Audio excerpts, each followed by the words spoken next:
All right, there we go. Okay, so I am going to write the topic here on Instagram. Why all the commentary? Commentary. What's up, Instagram? Why all the commentary on the what's up, Instagram? Tinder Swindler. Who's watching the Tinder-Swindler? Is that how you say it? Hey, April. Oh, girl, you're going to be excited because I'm actually on with Skyy. Although you're not going to be able to see her because this is just the behind the scenes.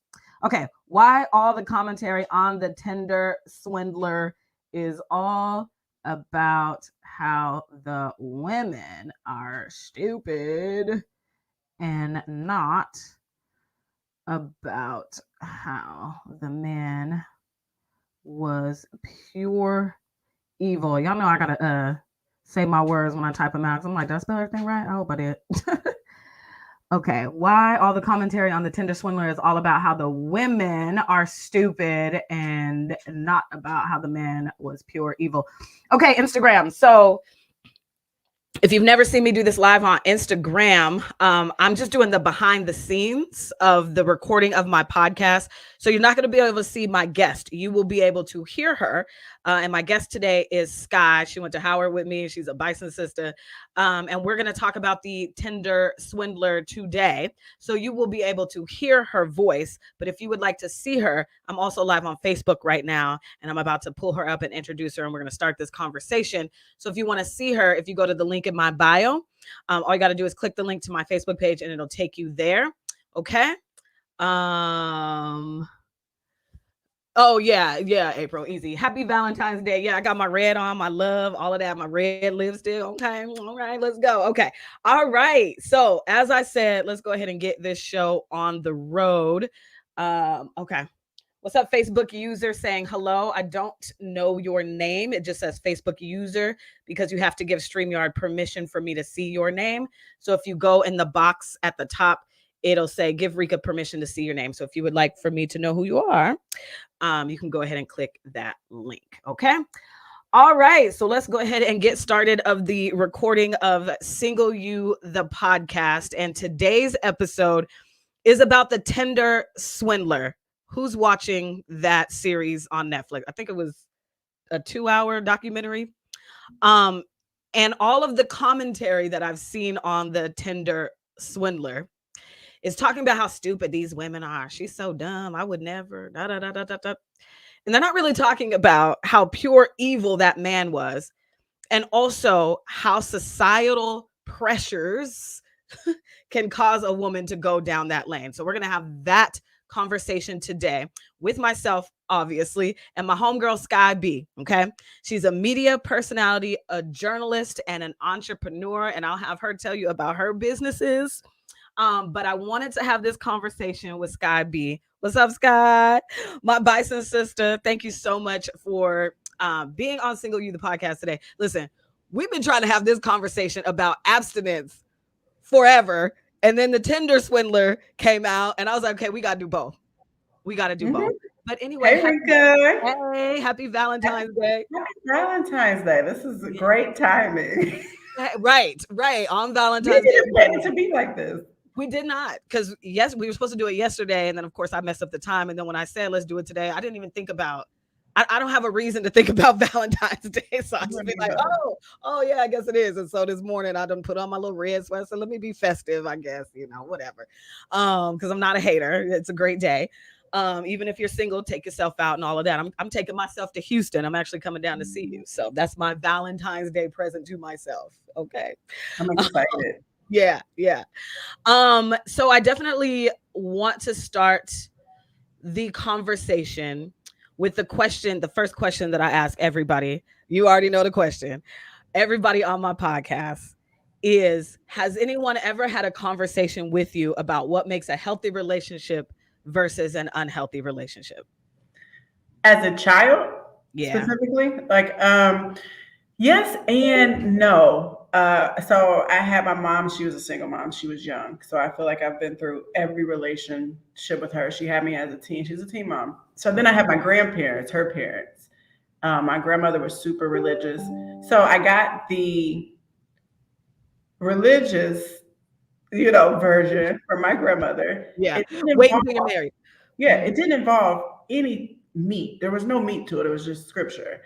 Um, and then my mom, she was just more so always telling me what a healthy relationship doesn't look like. She didn't always, in the beginning, specifically know all of what goes into a healthy relationship. I don't think she knew romance novel version. And her parents were married up until my grandfather passed several years ago. So we had them as an example, but at the same time, they were a part of that generation that, sorry, my USB keeps going on. They were part of that generation that got together. A large portion of that was out of circumstance or stayed together out of circumstance. And they made it, they was the made it work generation. So Yeah. they loved each other a lot, but both of them came from situations. So again, they didn't have a full. My grandmother was adopted, and my grandfather's mother died when he was like 4. Oh, So yeah. So he came from a single dad situation. So both of them were figuring out what love even looked like for them. And so, when me and my mom often talk back, they had no conversation in their home about marriage or about sex or about anything. So yes, she came from a 2-parent household, but there was no conversation. Yeah. And I think when you and I talk, it's amazing how so many of us can have these similar journeys, even though we come from different backgrounds, because the conversations weren't there. Like you said, there was no meat to it. We are raised to just believe like that's just the next step out of high school or college. Go to college first, and then you get married and have kids, and that's the next step, right? Yes. But there is no conversation on what that looks like. What is it? What how do you make it healthy, right? Because if you asked anybody what kind of relationship do you want to be in, you want to be abused or not, of course they're gonna be like, no. Okay, but how do you do that, right? And I did know, okay, well, I don't let him hit me, cool. But that was about it. Like, you know what I mean? Like it was just, it was really just off of pure ignorance, naivete, is that the word? Yes. And not understanding myself, because that's actually the first step. I wish there were more conversations, especially in the religious spaces, as we grew up as a religious base, right? So we're faith-based women, which is perfect because obviously my audience, faith, we come from church. But there were no conversations about self-actualizing first. Who are you? Who does God say that you are? How are you going to show up in this world? You say you want to be this person. How are you going to execute that in your behavior? None of those conversations are happening. And it's a progression and a journey. It's not, oh, I figured it out on, in 1986, who I was. And now, boom, I'm still that person. No, it's a journey, but at least can we start the journey? Yeah. And we don't start there. Absolutely. And I think, back in the day, a lot of people got married as teens. So nobody had found themselves. And most people don't even know what that means by finding myself. They think, oh, I'm in my body. I know. Right. They think myself. I spend 24/7 with myself, so I know myself. No, you don't. Yeah. You don't know yourself in a variety of situations. Right. You don't know yourself. You don't even know what your foot from your face at 18, 19. And so then they teach you also, in addition to, being a good Christian woman, is you go to college. If you go to college, you go there to find your husband. Yeah. To get your MRS degree. They don't even care if you graduate. Yeah. They don't care. Oh, you got a husband now? That's what's up. Yeah. That's it. 100%. As long as he graduated, then y'all graduated. Right.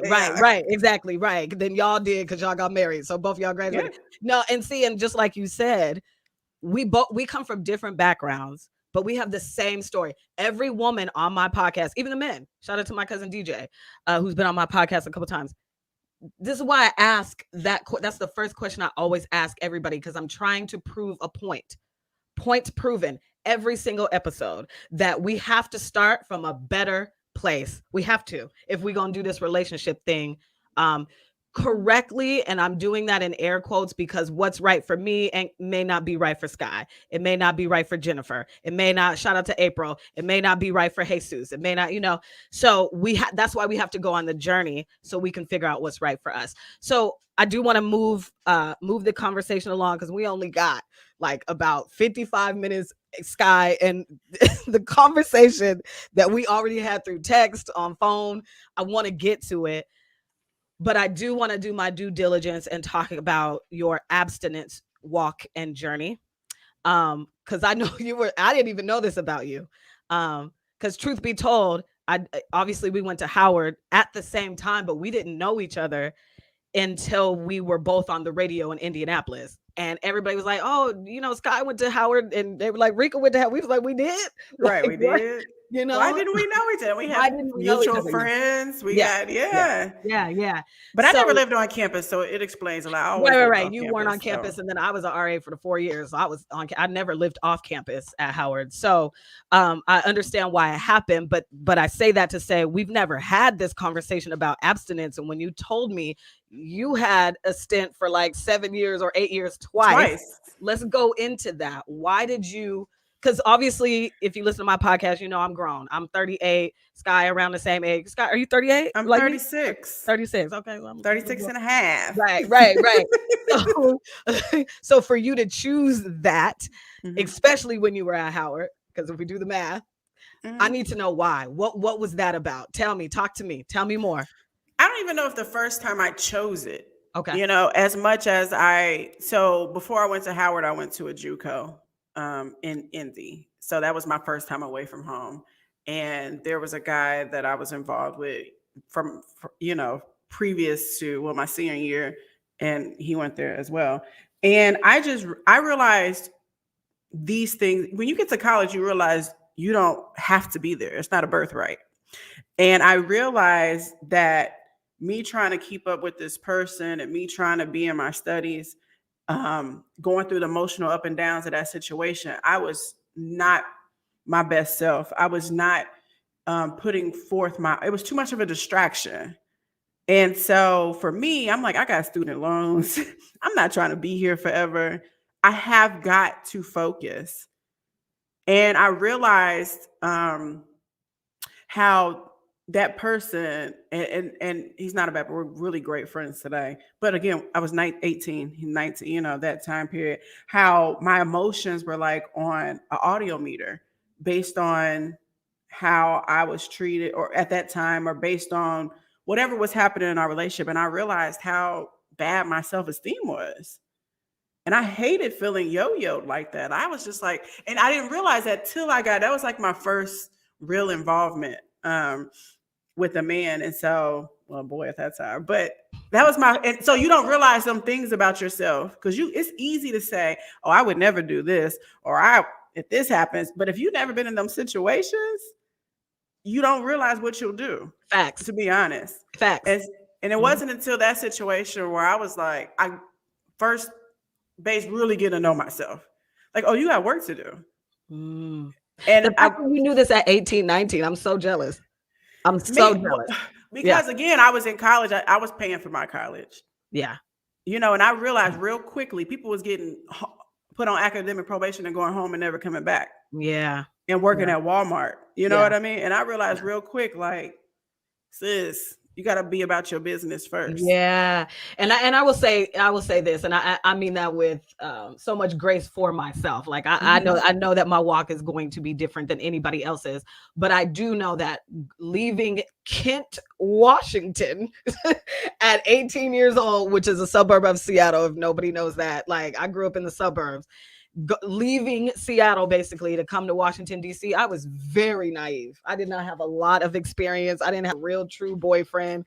I didn't until I was so far behind as far as like the realization that I got to wake up. There's some work to do, like you said, awakening, because again, the conversations weren't had. But go ahead. So it wasn't like I had a whole lot of boyfriends in middle school, high school. I wasn't that girl. I went through a lot of awkward phases. Yeah. But and then I was insulated by my family. So I had friends that were out there doing it since elementary school. I mean, like 5th grade. I knew a girl 5th grade, Really? Yeah. Yes, absolutely. I believe it. I believe it. Yeah. Yeah, girl in 7th grade had a baby. So it wasn't like I wasn't exposed to those things around me or in my family, but I knew, and I was first generation.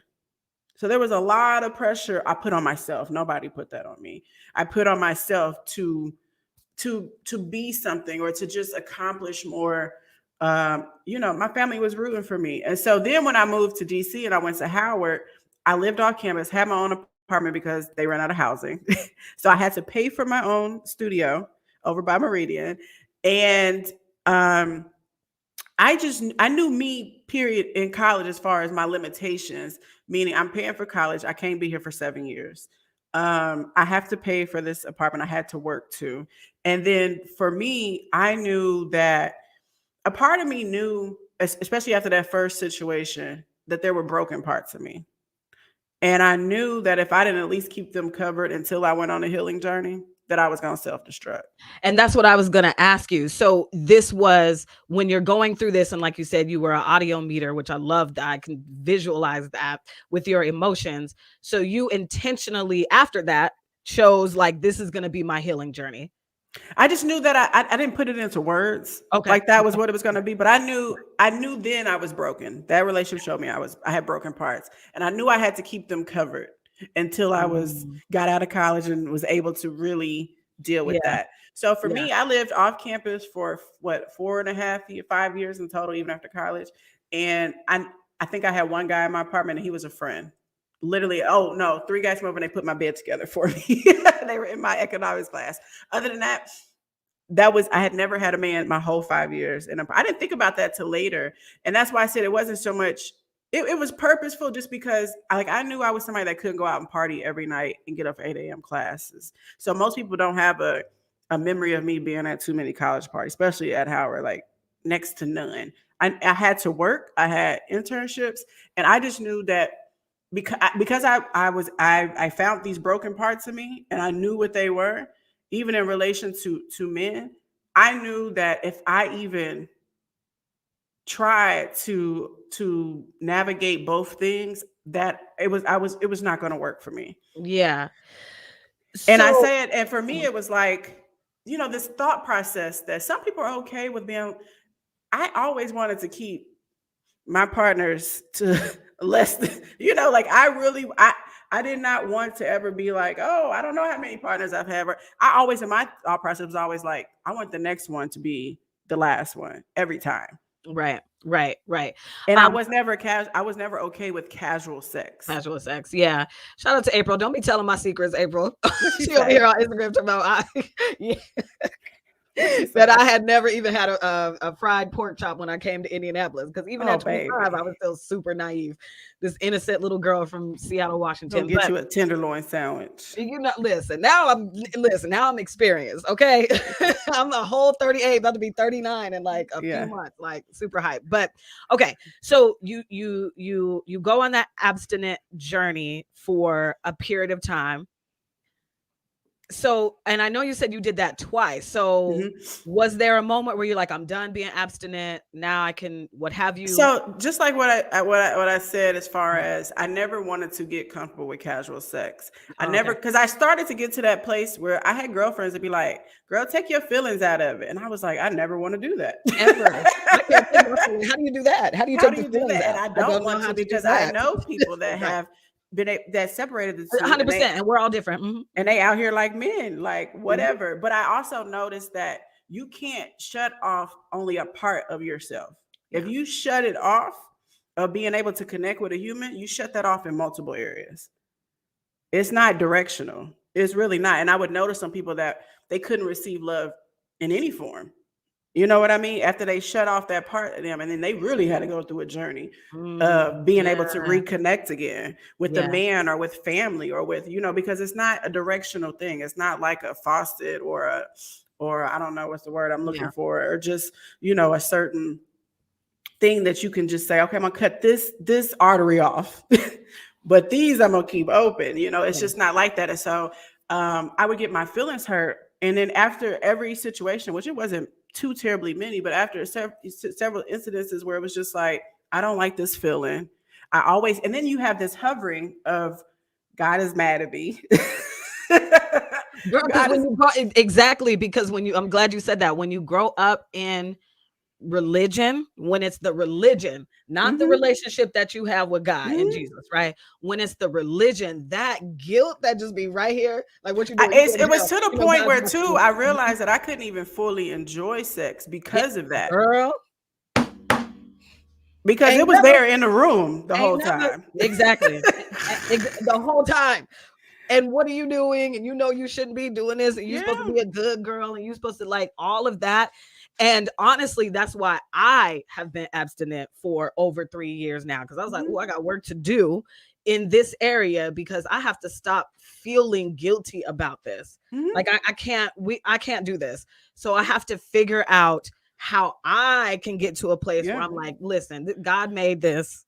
I'm not gonna let anybody Yeah. judge. I'm not gonna judge myself. I'm still going to heaven, regardless if I wait until that piece of paper is signed And or not. that's why I think why Like, so many you meet so many women, and not to get too TMI, but that's why you meet so many women that haven't even experienced orgasms yeah, because of that. yeah, That you that can't even guilt. fully let yourself be Yeah, in those situations. But to be honest, in the situations I was in, the initiation of sex was never my idea.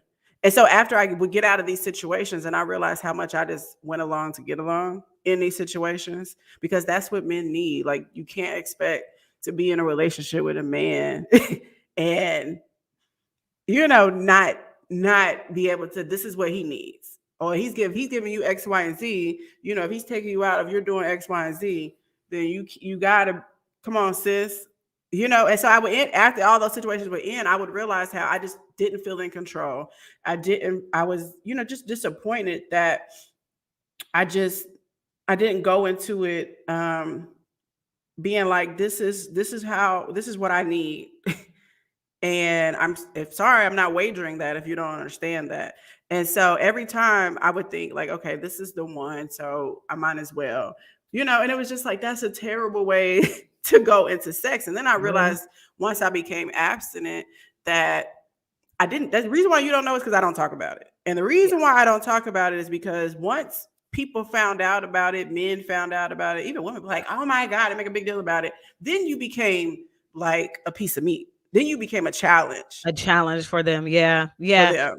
yeah. And also, like, when for me, when I was like, okay, I'm gonna start talking about it. This is my platform, or what have you. But that's why I'm always like, and that doesn't mean I'm waiting until that piece of paper is signed. I don't really know where I'm Mhm. at with that right now, but I do know that I'm not having sex right now, and it's been 3.5 Yeah. years. You know what I mean? Like, so it's just, it is what it is. It's a journey, and I don't want to feel guilty the moment that I decide, okay, this is it. Here we go, and it's gonna be my decision. Just like you said, like I did the same thing. I let men set the rules for the relationship. I Mhm. thought that was the cost of dating. So, oh, I Mhm. guess I have to do this because okay. But that guilt, nope. I have some healing within myself to do. Mhm. And still, you know what I mean? And it's been a lovely journey. I love it's been easy for me, especially where I live. Ain't nobody here that Yeah. anyway. Then So when I you do want realize, then when I realized, started more and more realizing my worth, I was just like, I don't want to walk in a room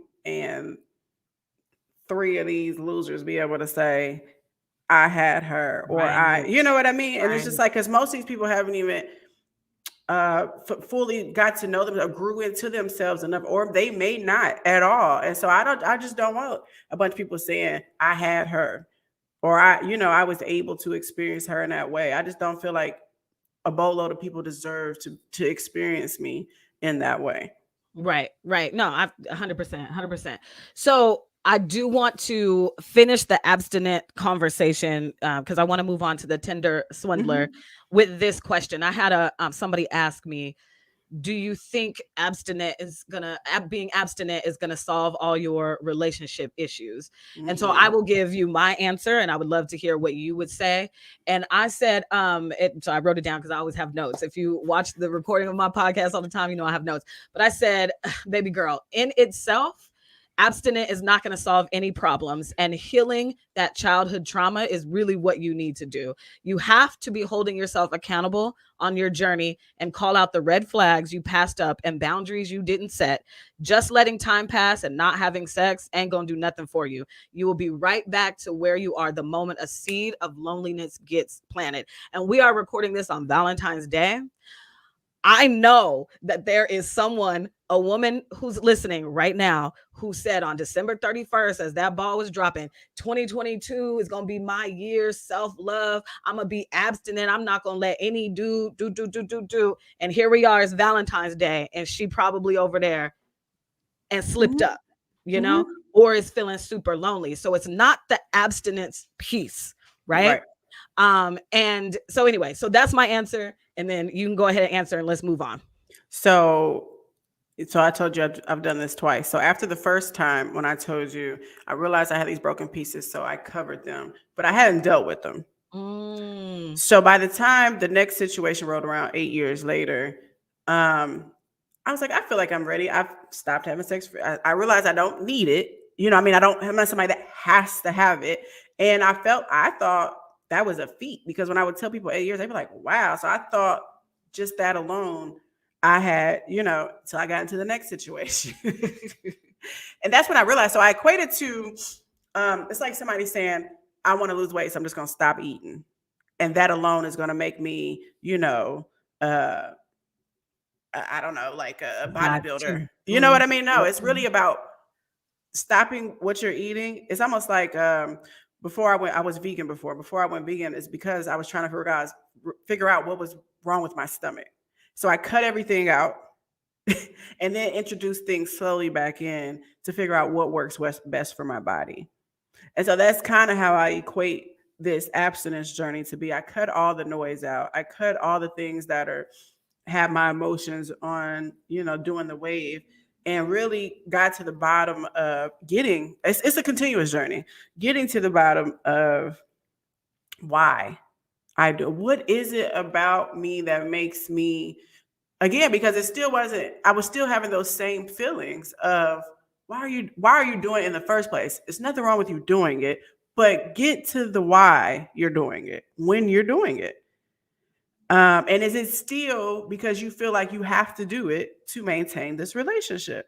And it was. And so when I took that away, I went to therapy, started going to therapy. I'm still in therapy. Shout out to my therapist. I love her. I talked to her about these things, and all things work together, to be honest. Mm-hmm. You know what I mean? Like, so much from your childhood, so much from your adulthood, so much from your relationship with your parents, all these things work together. And so this last journey has been just about me figuring out what I want to do. Do I want to wait till I get married? I don't have to necessarily answer that question in totality. Right. Exactly. 100%. And again, and knowing, because again, we have this religious upbringing. And so we think God is mad at me. I used to think like, oh, I'll never get the marriage or the man God wants me to have if I don't wait until marriage, which is not true. It's just not true. And that is why I wish the church, somebody would intercede and say, listen, I know you're going to church and you singing all the gospel songs and you doing this, but how's your relationship with God? Okay. And specifically in this abstinence lane. And again, we're going to move on because I have a whole episode on my podcast about how Jesus teaches about abstinence or something like that, but it is on my podcast. But I just wish they would say, listen, there is a principle about waiting. Okay. How long you wait, how you should wait, what that looks like for you, you and God gonna have to figure that out and go on that journey, because it's more so because the way that they approach it is a woman saving, because first of all, they never talk to men. It's all when they talk about being a virgin to marriage, they're talking about women. Yeah, period. In the story. In a story. Yeah. It's only a feminine conversation. Yeah. And when they talk about a woman being abstaining to marriage, it's because so she can be pure for this man. Right. It's really, there's no more why that they expound on. Absolutely. And your why has got to be stronger, because it has to be stronger than, well, because God says so. Or because I need to be pure for a man. Right. Or I need to be pure for this man. It has to be way stronger than that, or you will falter every time. Okay. So let's go ahead and get into the Tinder-Swindler. Okay. All right. So this is what I posted on Facebook. And we're going to go like pretty much line for line of what you said because I was like, I have so many thoughts and this is so good. I love you, Skyy. Okay. So I said on Facebook, I said, I wonder why all of the commentary I see on the Tinder-Swindler is all about how stupid the girls are and not about how evil the man is. And I said, rhetorical. Then I also said, P.S. Some of you want your girls to be married so badly, but give her zero schooling on what love actually is. She's out here already believing at 12 that when a boy says, I love you, he means it. Okay. So the first thing you said was, my thing is on most days, the rhetoric is that today's women don't know how to support a man. We're too independent, etc. Let's go deeper. What do you mean by that? You see all the memes, and it's not even just social media, just in our everyday commentary work. You hear men talk about, and it's specifically Black women, especially, talk about you're too independent. You don't know how to let a man lead. And it's the rhetoric of, we don't know how to support our men. Whether they're broken or on their healing journey, we don't know how to be there for them and lift them up. On top of that, you hear it being an educated woman, that, we don't want to build a man up. We don't want to do that. And so then you see, I know a lot of women that I got swindled out of a lot of things for a lot of men. And I'm like, I don't know where y'all get this rhetoric from. Right, that we don't support and we don't do, because we're thinking like, okay, if he's asking us for money or he needs this thing, then I have to be the person to provide it because that means that I love him. So I have to prove my love to him. I have to prove that I deserve to be with him. So let me go ahead and give him this money. And I'm speaking from experience because I have the $10,000 boyfriend, which is a whole, if you have not heard that episode, it's on the podcast, but we'll go into that more here too, because I wrote out some excerpts that I said. I done bailed somebody out of jail, child. Yeah. And why did you do that? Because you thought that was love, didn't you? I was in college, and I thought he was in college, and he played on the basketball team. We hadn't long been dating. And we think about this not even just in terms of relationship. We're told this in terms of Black men in general. So we just started dating, and because he got locked up and he was on the basketball team, I was like, he's gonna get in trouble. He's gonna get part of the team. I need to show him that I'm here for him, that, even in these times. Yeah, and I bailed him out, never got my money back. But yeah. And that's what I'm saying. Like, but again, my why was, I need to show him. Yep. Silly. Ride or die, the proving, right? And so then, okay, your next line was, however extremely naive these women were, they also believed that this man who had shown them a nice time was in danger, and they tried to help him. Extremely naive and foolish, yes. So let's go deeper. So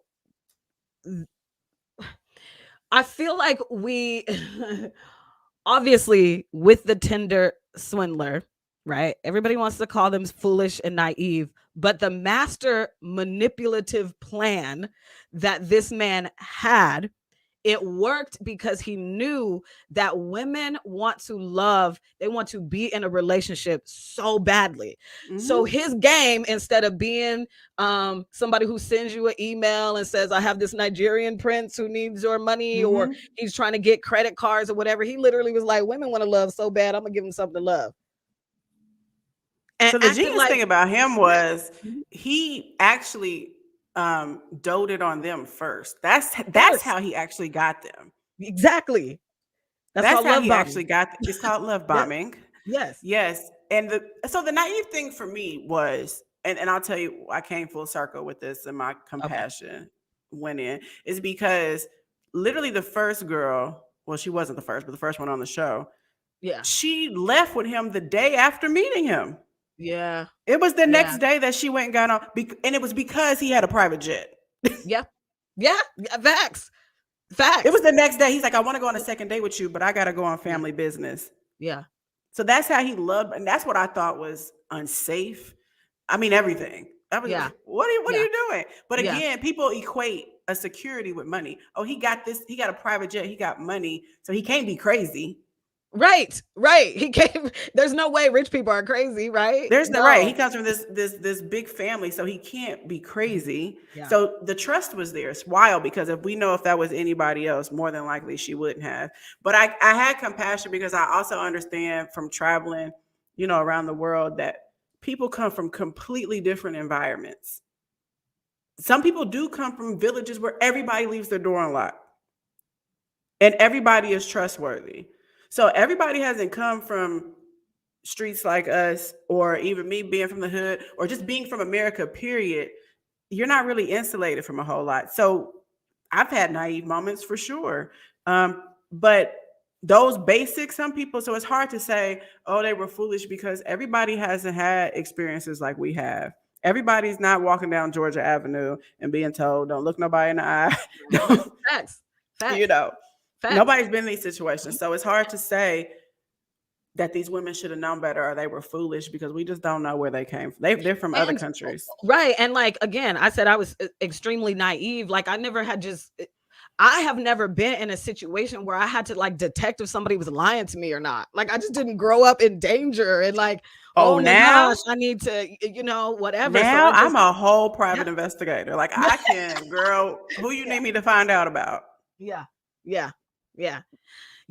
Okay, so I want to read something. Let's see. I took some notes here because I also said the same thing. Like, I don't really want to call it naive. Well, naive is such a negative word. It's not, though. Right? We put it there, but it's just it just means you haven't had certain experiences. Right, we haven't, exactly. So I'm gonna use that word and say, yes, they were naive, especially financially, because you didn't have it.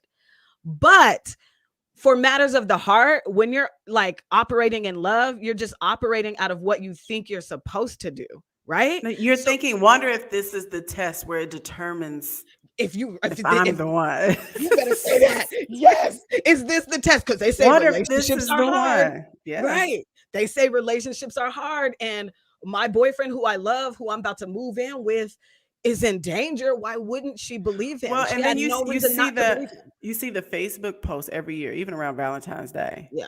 We done been through it all. Yeah, At the end of the day, we done been through the storms, I'd be like, is this a love note or right? Cry for help. What is this? Do you need out? Wait, right. You trying to get out? Blink twice. What is this? Right. Because I don't want that story. I don't want that story.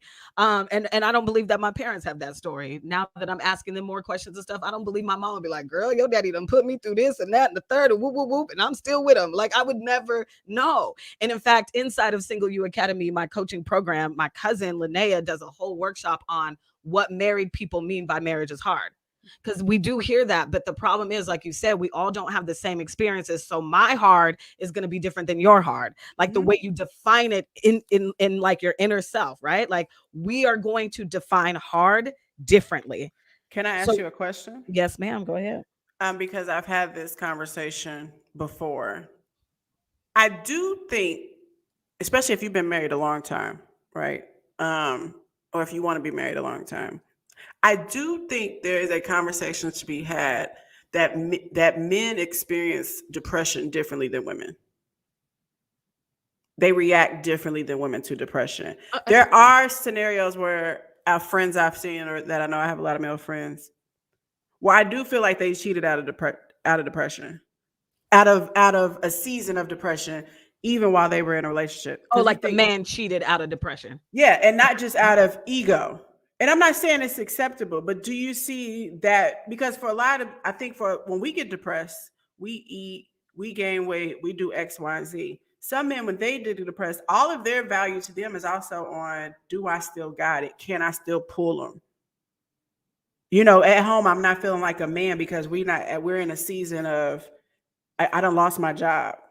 So that's why they get the motorcycle and the sports car when they're 50. I need to know if I can still pull it, because I'm not feeling like a man at home because I done lost my job, or I done messed up, or something of that nature. I do think there is a conversation. I don't think that's an excuse. And I don't know how, I still haven't fully wrapped my verbiage around that, because I never wanted to sound like it's an excuse. But I do think men and women go through depression differently. And those are things you have to deal with in a relationship, as far as if you're going to be in a relationship for 20, 30, 40 years, somebody's going to get depressed. Somebody's going to go through a season of depression. And what does that look like? But I think for me, it all boils down to accountability. Yeah. And awareness. Yeah. It all boils, and I wrote some notes here that we'll get to about that. There could be 2, 3, 4 truths at the same time happening. And we're going to get to that because I have that. But I do think that we have to stop looking. What did I say on my podcast with Cameo? I just want to be in a place where I'm dating and I'm just having fun instead of always thinking about, oh, is he going to be the next one to break my heart? Or am I going to mess up? Am I going to make the wrong move and then he's going to abuse me again, right? I believe I'm there and I'm in a space of like, whatever happens, like I'm going to survive it. Like if I survived my last 2 relationships, my abusive ex, my $10,000 boyfriend, girl, ain't nothing. Come on now. And those, I'm never going to make that mistake again. I'm going to make new mistakes, but we're not doing that again. Okay. So I do want to get to your dating now, Skyy, and you told me a story about, did he ask you, some guy you met on Tinder or wherever you was at, did he ask you, were you looking for marriage? I want you to go into that story because I love what you said. Because I was like, oh, I don't know what I would say. But yes, tell that story. It was about a year ago, and my friend was like, you got to get on Bumble. I'm not a big fan of dating apps, but here we are. I was like, when she was talking to me about it, I was like, we're in the middle of a pandemic. You do have to do things differently. Maybe there's a better quality online now because nobody can go nowhere. So I got on there, and this guy sent me an inbox, and he asked something of the effect, I should have pulled it up. What are you on here looking for?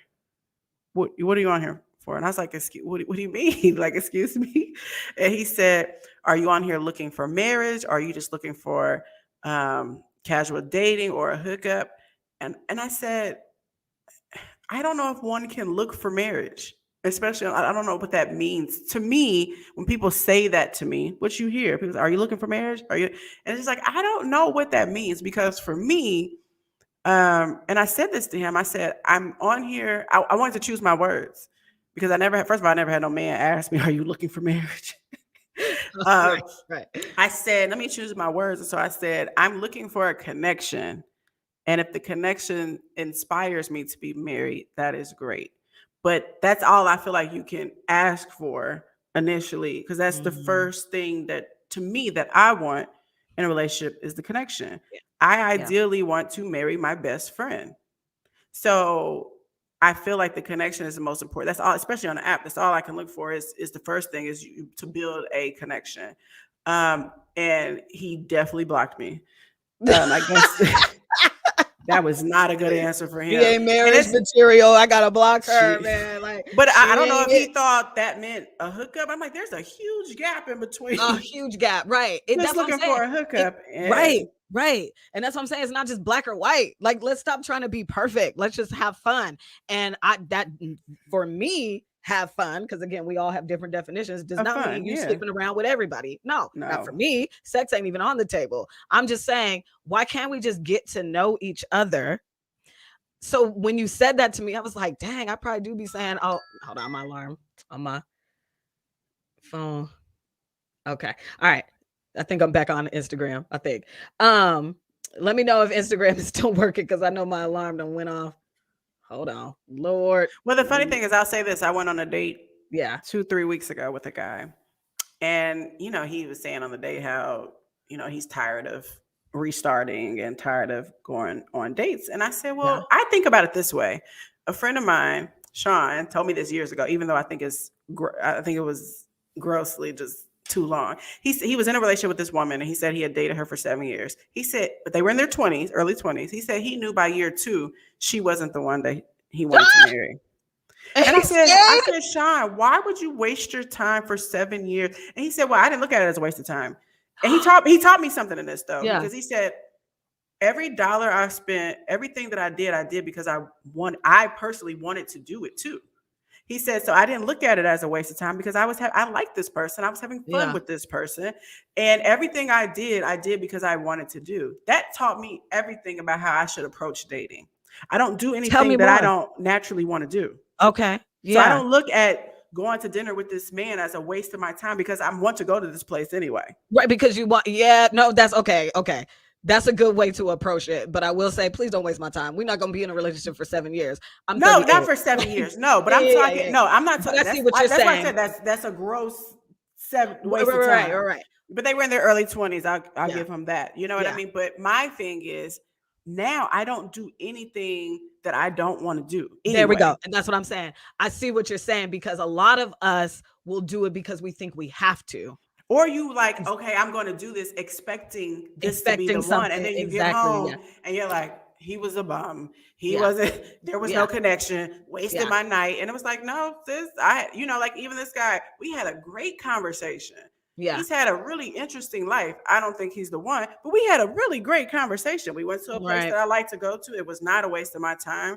And so therefore I don't, and I gave that to him because I don't want him to look at, a lot of men look at, that's why the whole conversation of, are you going to split on the first date? Or are you going to, the whole money, because like, I don't want to waste my money and you not be the one. Yeah. But I'm not a man. So I don't know if I would be tired of paying for the first dates and they not be the one. I don't know. Yeah. But I just told him, I said, don't go on a date. And you pick the date or whatever. Don't go to a place or something that you didn't already want to try anyway. Mm-hmm. Or that you don't, a new place that something of that nature. I said, and then you don't have to look at it like I'm wasting my time. I'm wasting my time. Exactly. And that's just about being present and being aware. You know what I mean? Yeah. I'm reading The Power of Now right now. Mm-hmm. And it is all about being present. And that's what I said. Like, I just want to be somebody who's just out here having fun. Again, sex is not on the table. But instead of, this is what you taught me in that moment, in that conversation about, like, I don't know if I'm looking for marriage, I'm looking for the connection. Because I think that I would say I'm looking for marriage, right? But I don't want to skip steps. I no longer want to be like, oh, he could be the one and I met him and we're 2 weeks in, and doing the daydreaming that a lot of women do. Because we have all these fantasies and we do have a lot of emotions, and like being able to be woman enough now to put that aside, to stop skipping steps and already skipping to marriage. And I know them for 2 weeks. Right? I've learned that a lot, especially in my last relationship. That breakup was so hard because I was so married to the vision. Yeah. To the love story. Yeah. We had a great love story. And that was the heartbreak. Girl. Yeah. Was breaking up with the vision. So I've tried to really stop doing that when I get into meeting somebody and I like them. Stop trying to merge. You see your last names. Stop trying to come up with the wedding hashtags. Girl. Stop, Girl. It's like, what are we doing? Right? We do it to ourselves. And I do want to go back to the money thing real quick, because it ties into you saying only doing something because you want to do it. Right.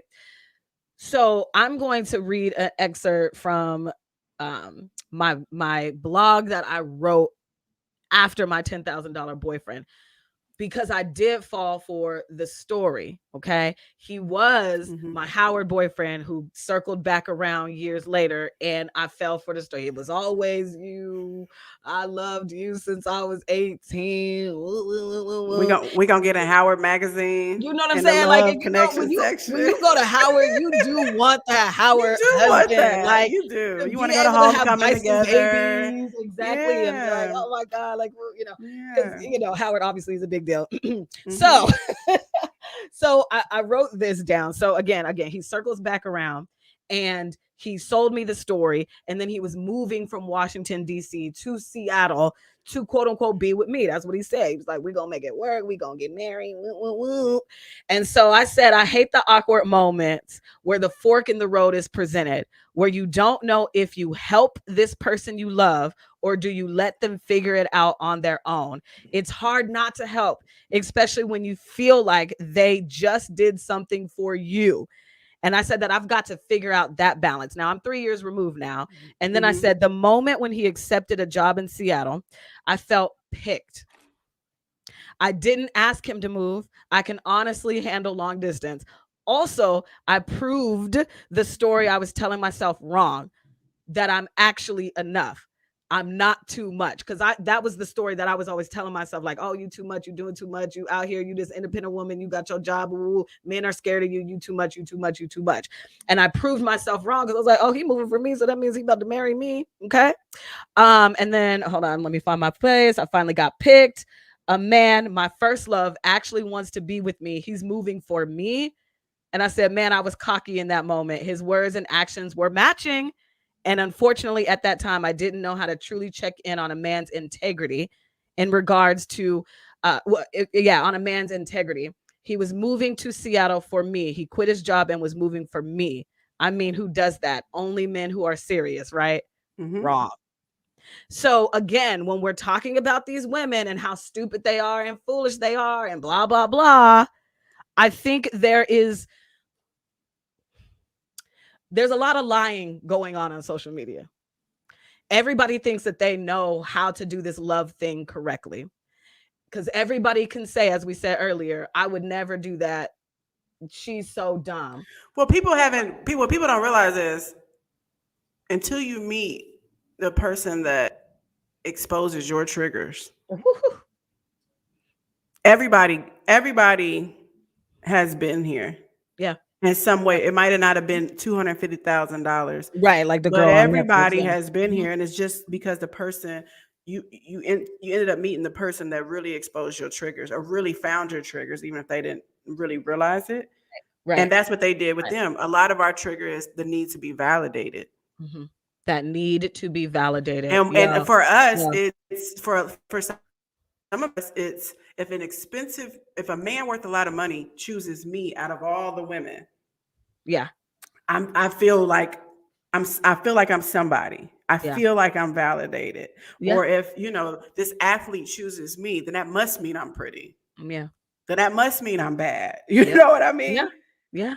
Even though he's cheating on me, I'm gonna stay because he's fine and he a basketball player. But I'm validated because at least I'm one of the 10. Mm-hmm. And but what's amazing to me is we see this too often, and we see this right now going on with Kanye West. Men get passes for being foolish. They get passes for being dogs. It's normal. Yeah. That's what, and that's why I often when women said you got to be like a man, it's just like, why do you want to be the worst of? It's not that they're the worst, but it's almost like, I don't know. You even see some people that want to be like racists. They want the same power. Yeah. That racists have. And it's just like, well, why do you want to stoop yourself be the worst part of that them? Human moment. That exactly. Human moment. Yeah. Right. Exactly. Because I'm definitely somebody who's like out of the space of villainizing men just because they're a man. But this guy in the Tinder-Swindler, yes, you're evil. But that's the undertone on social media why women are labeled stupid, and we're not talking about this scammer. Yeah, that's exactly. And that should be the focus. But that's also why you see, like, he's not really going to do jail time because nobody cares. Oh, you got your heart broken? Who cares? The woman said that they were going to the police, and the police were like, fam. I don't know what to tell you, fam. Shouldn't have gave him the money. You know what I mean? You shouldn't have gave him the money. Because when it comes to matters of the heart, nobody really, like, that's not an illegal act, I guess, And so they're just like, whatever. He broke your heart. You're foolish.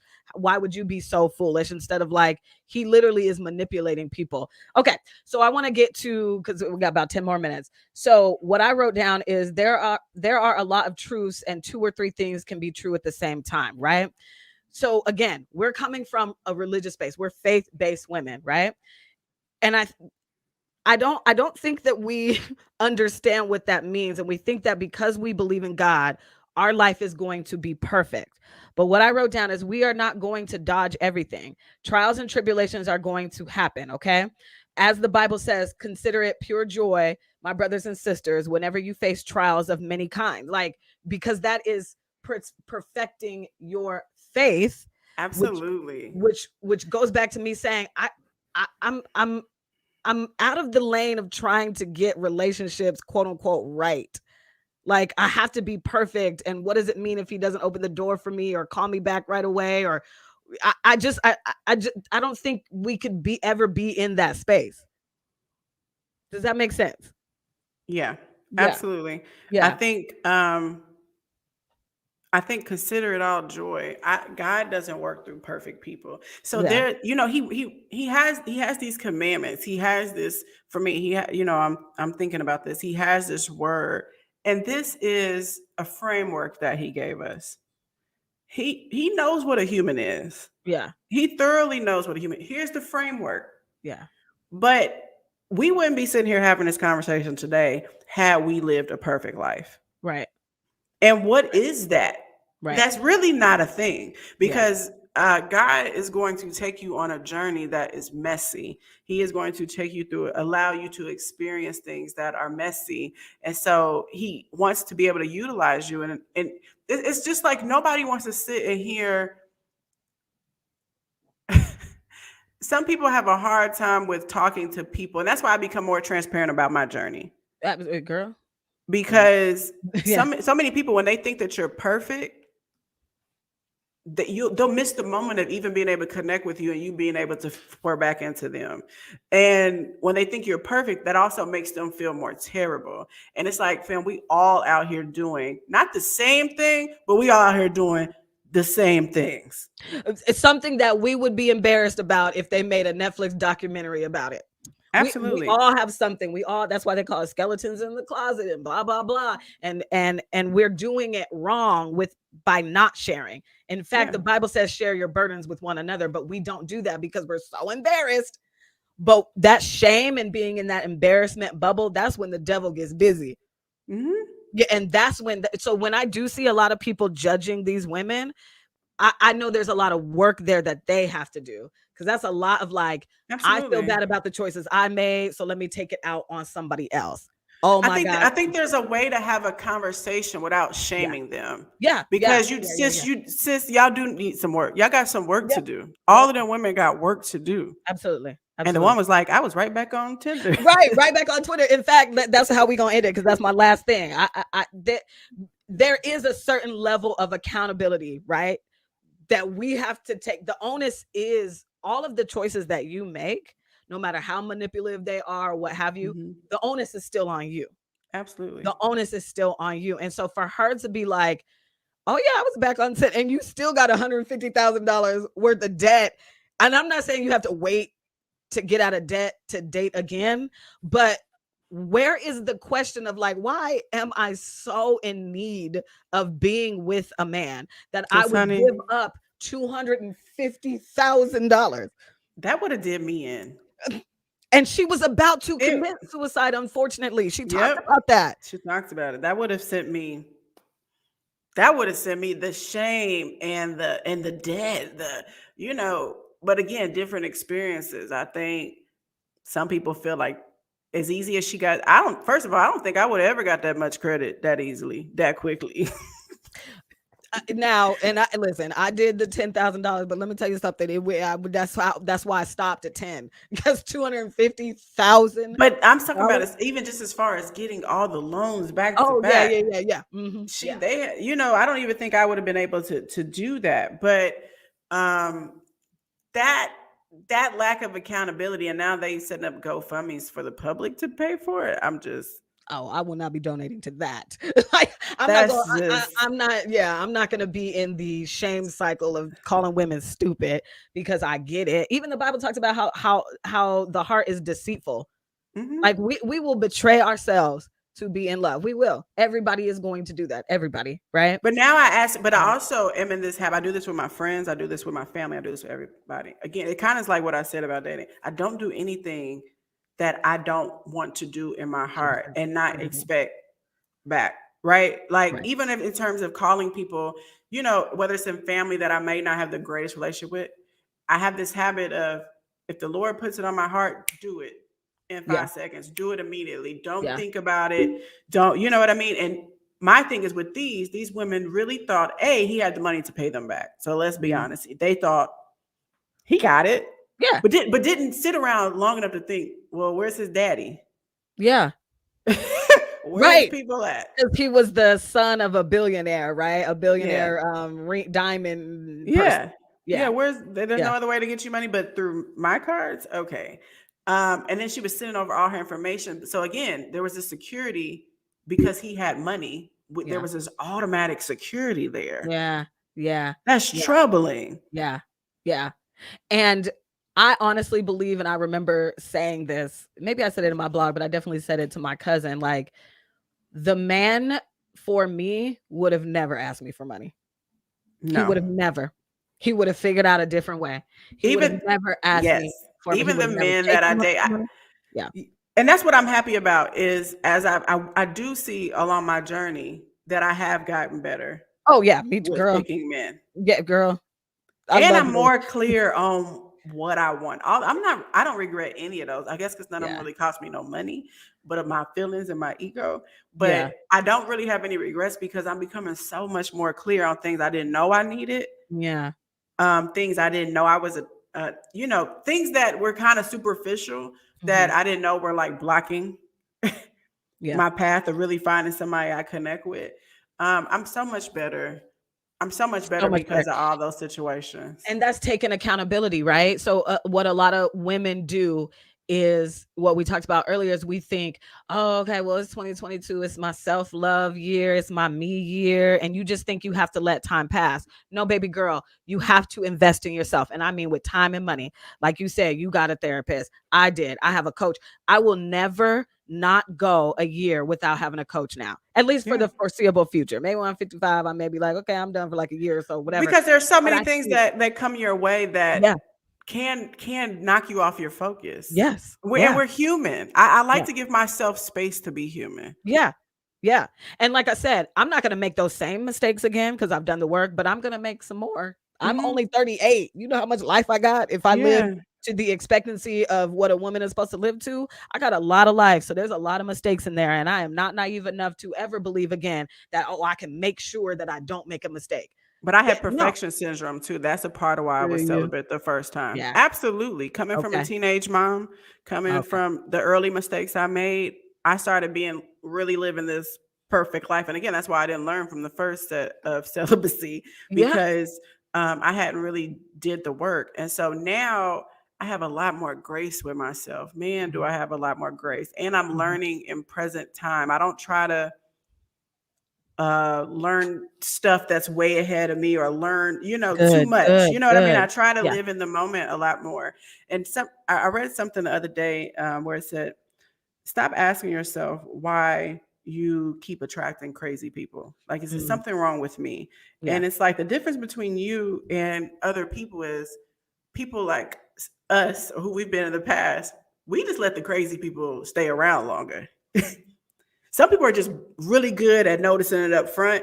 They get the crazy people too. Because I think some people really feel like I keep attracting a certain type of man. It's that the commentary out there. It's your energy, girl. You need to cleanse your chakras or something like. Girl, sometimes people are crazy. And people are gonna human are human. And those people are but those people attract the crazy people too. Some people are just better about not letting them sit around, and linger, And now that's what we have to. Yeah. Right. And now that's me. That's the journey. That's the journey. And that's the journey is. And so when I have women ask me, and we begin to have the conversations, and a lot of women are just looking for that one piece of advice that's going to gather them up. Right. And so what I say, I'm like, if you don't want to invest in yourself and get a therapist or me as your coach or whatever. And I'm not even saying it has to be me, but you do have to make the investment. But if you don't want to make the investment, here is my answer. Who is the woman that you want to become, and do everything in your power to become her? Yep. Because that's all I can tell you. Because if you're not ready to make the investment, you're not ready for change. You have to arrive at a place to say, you know what? This can't be life. Something is wrong. I'm the common denominator. Let me figure this out. And I use wrong loosely and in air quotes because there's nothing wrong with us, but there is a better way of living. If you're in this constant cycle of being mishandled by men, this frustration and pain, I promise you can minimize that by a lot. Because for me, it's about realizing everything that has happened to me in my life may not be my fault. My healing is my responsibility. And the journey is me figuring out how I keep participating. Yes. in the self-destruction, Ooh, how I that's keep good. participating That's in it. good. That's the That's journey. good. So when people talk to me about my exes, you'll never really hear me talk about what they did, because when Yeah. I get out of it, I'm so focused on learning what I missed and really reflecting on how I keep participating Yeah. in this, because it's really me. It has nothing to do about what they did. Yeah. Really. It's about Yeah. why I allowed it for as long Yeah. as I did. Yep. And I And how focus can on I that. make sure I never do it again? We're not making the same mistakes 2, 3, 4 times. We're not gonna do that. So get to doing the work. All right. Is there anything you missed or anything we missed in this conversation that you would like to say before we get out of here? I don't think so. I think I have such compassion upon single women Yeah. on this journey, because it's hard. And I mean a lot of women, and it's hard for and they're taking a toll on them because they're Yeah. constantly thinking about it. Yeah. My Mhm. journey is about me. It ain't about becoming a better partner. It's not about finding a man. Like, don't do this journey because Yeah. that's what you have The on this goal. end goal. Yeah, I Mhm. don't think about it too much. I really don't. Yeah. Um, and for me, like I said before, I want to marry my best friend. Mhm. I think friendship is at the cornerstone of a great marriage. It's not the total thing, but I Right. think it is the foundation of it all. Absolutely.